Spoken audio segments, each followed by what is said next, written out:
نحمده ونصلي على رسوله الكريم اما بعد فاعوذ بالله من الشيطان الرجيم بسم الله الرحمن الرحيم سيقول السفهاء من الناس ما واللهم عن قبلتهم التي كانوا عليها قل لله المشرق والمغرب يهدي من يشاء الى صراط مستقيم صدق الله العظيم۔ اب یہ تحویل قبلہ کا مضمون براہ راست آ رہا ہے۔ اس کے لیے تمہیدی 2 رکوع ہم پڑھ چکے ہیں۔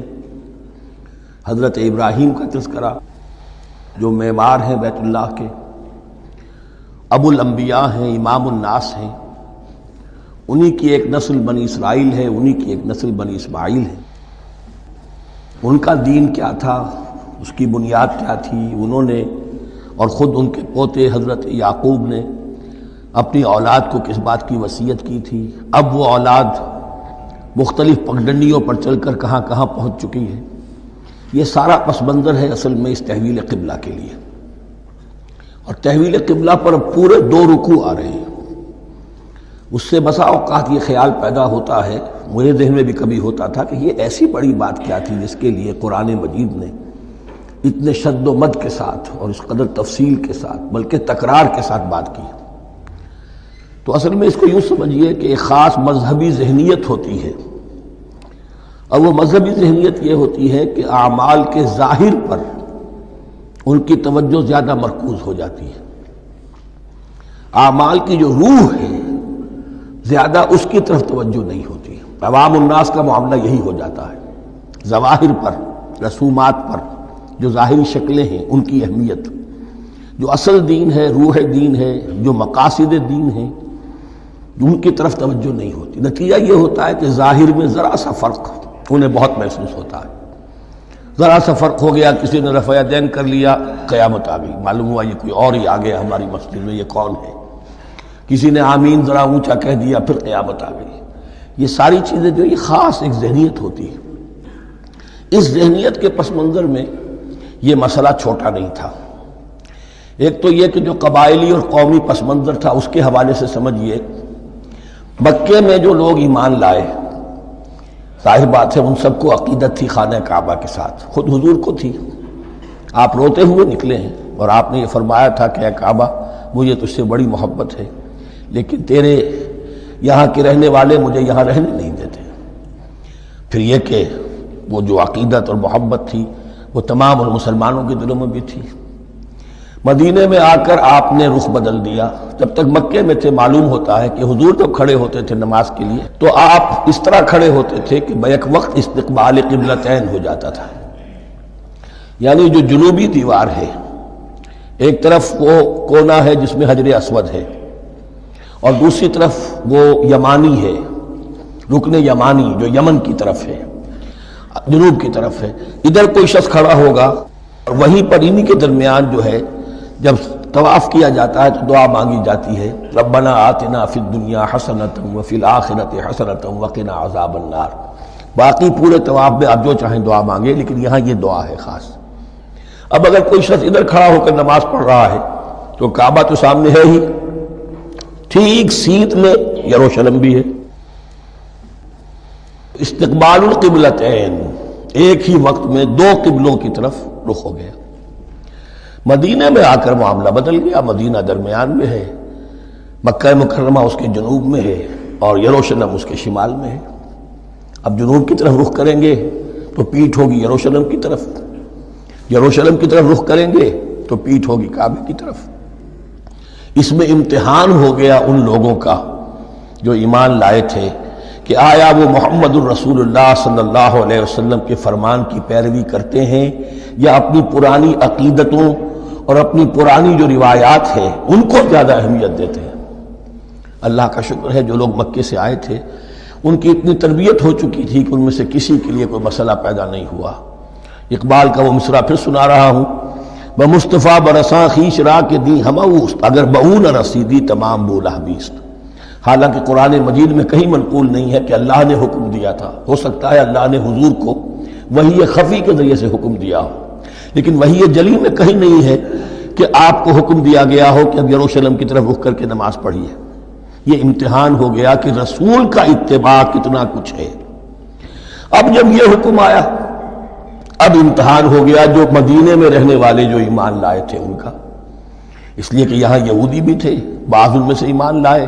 عبداللہ ابن سلام رضی اللہ تعالیٰ عنہ تھے، ان کو علماء میں سے تھے، لیکن جو اور دوسرے لوگ تھے وہ بھی زیر اثر تھے یہود کے علماء کے، ان کے دل میں بھی یروشلم کی عظمت تھی۔ اب جب انہیں رخ کرنا پڑا تو یہ ان کے ایمان کا امتحان ہو گیا۔ تو یہ بڑا امتحان تھا اس میں کہ جو سب کے لیے مثبر تھا، اور مسلمانوں میں سے بعض لوگوں کے دلوں میں یہ خیال بھی پیدا ہوا ہوگا اگر اصل قبلہ یہ تھا تو ہم نے اب تک جو نمازیں پڑھی ہیں وہ تو پھر ہم نے غلط رخ پر پڑھی۔ ہماری اتنی سالوں کی، کسی کو ایمان لائے وہ 10 برس ہو گئے، ہماری ان نمازوں کا کیا بنے گا؟ وہ نمازیں ضائع ہو گئیں تو نماز تو ایمان کا رکن رکین ہے، تو بڑی تشویش پیدا ہو گئی۔ اس کے ساتھ ہی ایک مسئلہ یہ پیدا ہوا سیاسی اعتبار سے کہ یہود اب تک تو یہ سمجھ رہے تھے کہ حضور نے اور مسلمانوں نے ہمارا قبلہ اختیار کر لیا ہے، تو گویا کہ ہمارے کیمپ فالوورز ہیں، ہمارا تو انہوں نے اتباع کیا ہے، لہذا ہمیں کوئی خاص اندیشہ نہیں ان کی طرف سے۔ لیکن اب جب قبلہ بدل گیا تو ان کے کان کھڑے ہو گئے کہ یہ تو پھر کوئی نئی اب ملت ہے اور نئی امت کی تشکیل ہو رہی ہے، لہذا ان کی طرف سے مخالفت جو تھی اس کے اندر شدت زیادہ پیدا ہو گئی۔ یہ سارے مضامین تھے کہ جو یہاں پر زیر بحث آ رہے ہیں۔ سَيَقُولُ السُّفَهَاءُ مِنَ النَّاسِ، بہت غیر معمولی ہے اس کا آغاز ہی اس آیت کا۔ ان قریب کہیں گے لوگوں میں سے احمق اور بے وقوف لوگ، ما وَلَّاهُمْ عَنْ قِبْلَتِهِمُ الَّتِي كَانُوا عَلَيْهَا، کس چیز نے پھیر دیا انہیں اس قبلے سے کہ جس پر یہ تھے۔ یعنی یہ 16 مہینے نماز پڑھی ہے بیت المقدس کی طرف رخ کر کے، یروشلم کی طرف، اب کس چیز نے پھیر دیا انہیں؟ قُلْ لِلَّهِ الْمَشْرِقُ وَالْمَغْرِبُ، دیکھیے وہی الفاظ جو 14ویں رکوع میں آئے تھے جو تمہید بن رہے تھے، کہہ دیجئے کہ اللہ ہی کے لیے ہے مشرق اور مغرب۔ گویا کہ شمال اور جنوب، مشرق و مغرب، شمال و جنوب، محاورے میں مشرق و مغرب زیادہ استعمال ہوتا ہے، سب اللہ کے ہیں، اللہ کسی سمت میں محدود نہیں ہے۔ یہدی من یشاء الی صراط مستقیم، وہ جس کو چاہتا ہے سیدھے راستے کی طرف ہدایت دے دیتا ہے۔ وَكَذَلِكَ جَعَلْنَاكُمْ، اب یہ خاص بات کہی جا رہی ہے، اے مسلمانوں تم اس تحویل قبلہ کو معمولی بات نہ سمجھو، یہ علامت ہے اس بات کی کہ اب تمہیں وہ حیثیت حاصل ہو گئی۔ وَكَذَلِكَ جَعَلْنَاكُمْ أُمَّةً وَسَطًا لِتَكُونُوا شُهَدَاءَ عَلَى النَّاسِ وَيَكُونَ الرَّسُولُ عَلَيْكُمْ شَهِيدًا، اب تمہارا فرض منصب یہ ہے کہ رسول نے جس دین کی گواہی تم پر دی ہے اپنے عمل سے، اپنے قول سے، اسی دین کی گواہی تمہیں دینی ہے اپنے قول سے اور اپنے عمل سے پوری نوع انسانی پر۔ اب تم لنک بن گئے ہو۔ اب تک نبوت کا سلسلہ جاری تھا، ایک نبی کی تعلیم ختم ہوئی، بگڑ گئی، تحریف ہو گئی، غائب ہو گئی، دوسرا نبی آ گیا، پھر کچھ تیسرا آ گیا، چلے آ رہے۔ لہذا ہر دور کے اندر اب وہ جو معاملہ تھا تسلسل کے ساتھ چل رہا تھا، اب یہاں نبوت ختم ہو رہی ہے محمد الرسول اللہ صلی اللہ علیہ وسلم پر، تو نوع انسانی تو ختم نہیں ہو رہی، ابھی قیامت تو نہیں آئی ہے۔ اب آگے لوگوں کو تبلیغ کرنا، ان تک دین پہنچانا، ان پر حجت قائم کرنا، ان کا احقاق حق اور ابطال باطل کا فریضہ سر انجام دینا، یہ کون کرے گا؟ تو پہلے تو ہمیشہ اللہ کی طرف سے وہی جبریل لائے اور نبی کے پاس آ گئے، نبی نے لوگوں کو سکھا دیا۔ اب یہ کہ اللہ سے جبریل لائے محمد کے پاس، محمد نے سکھایا تمہیں، اور تمہیں سکھانا ہے پوری نوع انسانی کو، تو تم اب وہ درمیانی لنک ہو۔ وَكَذَلِكَ جَعَلْنَاكُمْ أُمَّةً وَسَطًا لِتَكُونُوا شُهَدَاءَ عَلَى النَّاسِ وَيَكُونَ الرَّسُولُ عَلَيْكُمْ شَهِيدًا، یہ مضمون زیادہ کھلے گا چل کر سورہ حج کی آخری آیات میں۔ اسی طرح سے مراد یہ کہ تحویل قبلہ ایک مظہر ہے اس کا، اس سے اب تم اپنی ذمہ داریوں کا اندازہ کرو، صرف خوشیاں نہ مناؤ، جشن نہ مناؤ، بلکہ یہ کہ یہ ایک بہت بڑی ذمہ داری کا بوجھ ہے جو تم پر آ گیا۔ کبھی ہم نے اپنے بندے محمد کے کاندھوں پر جب یہ بوجھ رکھا تھا تو ان سے بھی کہا تھا صلی اللہ علیہ وسلم، اِنَّا سَنُلْقِي عَلَيْكَ قَوْلًا ثَقِيلًا، اے نبی ہم آپ پر ایک بھاری بات ڈالنے والے ہیں۔ وہی بھاری بات بہت بڑے پیمانے پر اب تمہارے کندھوں پر آ گئی ہے۔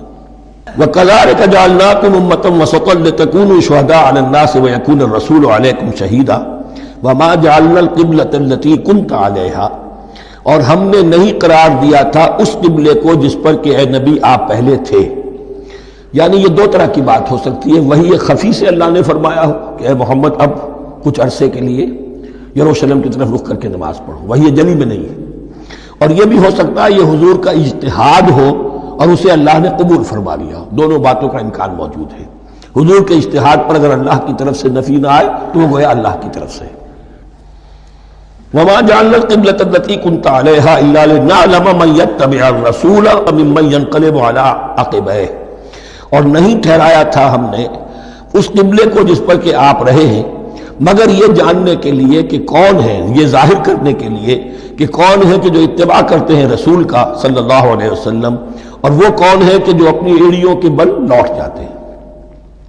یعنی مدینے میں آ کر اگر کوئی مکے کا مسلمان کہتا صاحب یہ قبلہ مجھے قبول نہیں ہے، وہ واپس ہو جاتا، ایسا ہوا نہیں۔ اور اب جب مکے کی طرف رخ ہو گیا ہے تو کوئی انصار میں سے، کوئی مدینے میں جو ایمان لائے ان میں سے کسی نے کہا کہ ٹھیک ہے جی ہمارا قبلہ وہ تھا، اب آپ نے اپنا قبلہ بدل دیا، آپ کا راستہ اور ہمارا راستہ اور، نہیں، وہ تمام کے تمام مسلمان ان آزمائشوں میں کامیاب ہوئے۔ وَإِن كَانَتْ لَكَبِيرَةً إِلَّا عَلَى الَّذِينَ هَدَى اللَّهُ، اور واقعہ یہ ہے یقیناً یہ بہت بڑی بات تھی، اس طرح قبلے کے اندر تبدیلی قبول کر لینا آسان بات نہیں ہوتی، بڑا حساس مسئلہ ہوتا ہے، مگر ان کے لیے کہ جن کو اللہ نے ہدایت دی۔ وما كان اللہ لیضیع ایمانکم، اور اللہ ہرگز تمہارے ایمان کو ضائع کرنے والا نہیں ہے۔ ایمان سے یہاں مراد نماز جو ہے الصلاۃ عماد الدین، وہ جو تشویش ہو گئی تھی کہ ہماری ان نمازوں کا کیا بنے گا جو ہم نے 16 مہینے پڑھی ہیں بیت المقدس کی طرف رخ کر کے۔ وما كان اللہ لیضیع ایمانکم، اس وقت وہ حکم تھا رسول کا، وہ اللہ کے ہاں مقبول ہے، اس وقت یہ حکم ہے جو تمہیں رسول کی معرفت مل رہا ہے، اب تم اس کی پیروی کرو۔ ان اللہ بالناس لرؤوف الرحیم، یقیناً اللہ تعالیٰ تو انسانوں کے حق میں بہت ہی شفیق ہے اور بہت ہی رحیم ہے۔ قد نرى تقلب وجهك في السماء، معلوم ہوتا ہے خود حضور کو انتظار تھا اس فیصلے کا، اور معلوم ہوتا ہے کہ آپ پر بھی شاخ گزر رہا تھا یہ وقفہ کہ جس میں نماز پڑھتے ہوئے پیٹھ ہو رہی تھی بیت اللہ کی طرف، تو آپ بار بار آپ کی نگاہیں آسمان کی طرف اٹھتی تھی کہ کب وحی آئے، کب جبرائیل حکم لے کر آئے۔ قد نرى تقلب وجهك في السماء، اے نبی ہم نے آپ کے چہرے کا بار بار آسمان کی طرف اٹھنا دیکھ لیا ہے۔ فَلَنُوَلِّيَنَّكَ قِبْلَةً تَرْضَاهَا، اس آیت میں بڑی شفقت، بڑی محبت، بڑی عنایت ہے محمد الرسول اللہ صلی اللہ علیہ وسلم کے لیے اللہ کی طرف سے، تو ہم بدلے دیتے ہیں، پھیرے دیتے ہیں قبلہ جو آپ کو پسند ہے۔ ظاہر بات ہے کہ حضور کو جو محبت تھی اور جو بھی آپ کو ایک رشتہ قلبی تھا بیت اللہ کے ساتھ، فَلَنُوَلِّيَنَّكَ قِبْلَةً تَرْضَاهَا، ہم بدلے دیتے ہیں، بدل دیں گے قبلہ اسی طرف جو آپ کو پسند ہے۔ فَوَلِّ وَجْهَكَ شَطْرَ الْمَسْجِدِ الْحَرَامِ، تو بس اب پھیر دیجئے اپنے رخ کو مسجد حرام کے رخ پر۔ وَحَيْثُ مَا كُنْتُمْ، اور مسلمانوں جہاں کہیں بھی تم ہو، مدینے میں ہو یا کہیں اور ہو، مغرب میں ہو، شمال میں ہو، جنوب میں ہو، کہیں ہو، فَوَلُّوا وُجُوهَكُمْ شَطْرَهُ، تو اپنا چہرہ نماز میں اسی کے رخ پر پھیرو۔ وَإِنَّ الَّذِينَ أُوتُوا الْكِتَابَ لَيَعْلَمُونَ أَنَّهُ الْحَقُّ مِنْ رَبِّهِمْ، اور جن لوگوں کو کتاب دی گئی تھی وہ جانتے ہیں کہ یہ حق ہے ان کے پروردگار کی طرف سے۔ تورات میں بھی یہ مذکور تھا کہ اصل قبلہ ابراہیمی وہی تھا، اس لیے کہ یروشلم تو تعمیر کیا ہے حضرت ابراہیم سے کوئی 1000 سال کے بعد حضرت سلیمان نے۔ یہ جو بھی ہیکل سلیمانی ہے کم سے کم 1000 برس کا فصل ہے حضرت ابراہیم میں حضرت سلیمان میں۔ تو حضرت ابراہیم کا قبلہ کون سا تھا؟ تو وہ بھی مولانا امین احسن اصلاحی صاحب نے اردو میں ترجمہ کیا ہے مولانا حمید الدین فراہی کی کتاب کا، اور وہ بہت اہم ہے اس موضوع کو سمجھنے کے لیے۔ بہت سے مسلمان مفسرین نے بھی اس میں ٹھوکر کھائی ہے۔ ان الذین اوتوا الکتاب لیعلمون انہ الحق من ربہم وما اللہ بغافل عما یعملون، اور اللہ غافل نہیں ہے اس سے کہ جو وہ کر رہے ہیں۔ ولئن اتیت الذین اوتوا الکتاب بکل آیۃ ما تبعوا قبلتک، اے نبی آپ ان اہل کتاب کو اگر تمام دلائل بھی دے دیں گے، تمام نشانیاں بھی دکھا دیں گے، تب بھی یہ آپ کے قبلے کی پیروی نہیں کریں گے۔ وما انت بتابع قبلتہم، اور نہ ہی اب آپ پیروی کرنے والے ہیں ان کے قبلے کی۔ یہ تو لکم دینکم ولی دین والا معاملہ ہو گیا۔ وما بعضهم بتابع قبلۃ بعض، حد یہ ہے کہ یہ خود جو ہے آپس میں ایک دوسرے کے قبلے کی پیروی نہیں کرتے۔ یعنی نصارہ اور یہود اگرچہ یروشلم سب کا قبلہ ہے، لیکن عین یروشلم میں جا کر جو یہودی ہیں وہ مغربی گوشے کو اختیار کرتے تھے، مغرب کی طرف رخ کرتے تھے ہیکل سلیمانی میں، اور جو نصارہ ہے وہ مشرق کی طرف، اس لیے کہ حضرت مریم سلام علیہا نے جو اعتکاف کیا تھا مکاناً شرقیہ، وہ جو مکان تھا ان کا جہاں اعتکاف تھا، جہاں فرشتہ ان کے پاس آیا ہے، وہ ہیکل کے کسی شرقی گوشے میں تھا، تو انہوں نے عیسائیوں نے اسی کو اپنا شرقی گوشے کو قبلہ بنا لیا۔ وَلَئِنِ اتَّبَعْتَ أَهْوَاءَهُمْ، اور اے نبی اگر بالفرض آپ نے ان کی خواہشات کی پیروی کی، من بعد ما جاءك من العلم، اس کے بعد کہ آپ کے پاس العلم صحیح علم آ چکا ہے، انک اذا لمن الظالمین، تو آپ بھی پھر ظلم کرنے والوں میں سے ہو جائیں گے، معاذ اللہ۔ الذین آتیناہم الکتاب یعرفونہ کما یعرفون ابناءہم، جن لوگوں کو ہم نے کتاب دی یعنی تورات اور انجیل کے جو صحیح ماننے والے ہیں، یہ نقطہ یہاں نوٹ کر لیجئے، تورات اور انجیل کے ماننے والوں میں سے غلط کاروں کے لیے مجہول کا صیغہ آتا ہے، اوت الکتابہ، جنہیں کتاب دی گئی تھی، اور جو ان میں سے ٹھیک تھے، صحیح رخ پر تھے، ان کے لیے معروف کا صیغہ ہوتا ہے جنہیں کتاب ہم نے دی تھی۔ یہ انداز جو ہے معروف اور مجہول کا، یہ آپ دیکھیں گے کہ فرق ہوگا، جہاں ان کی کسی غلط بات کا تذکرہ ہوگا الذین اوتوا الکتاب، اور جہاں اچھی بات کا تو وہاں یہ کہ جو آتیناہم الکتاب، الذین آتیناہم الکتاب یعرفونہ کما یعرفون ابناءہم، وہ ایسے ہی پہچانتے ہیں اس کو۔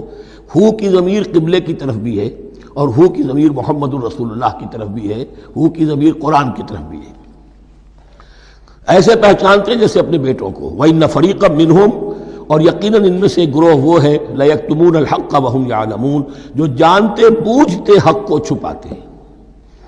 الحق من ربک، یہ حق ہے آپ کے رب کی طرف سے، فلا تکونن من الممترین، تو آپ ہرگز نہ بنے شک کرنے والوں میں۔ یہ حضور سے خطاب ہو رہا ہے، اور حضور کی وساطت سے اصل میں ہر مسلمان سے خطاب ہو رہا ہے۔ یہ بات ان سے کہی جا رہی ہے کہ اس میں کوئی شک اپنے پاس مت آنے دو، یہ تو حق ہے تمہارے پروردگار کی طرف سے۔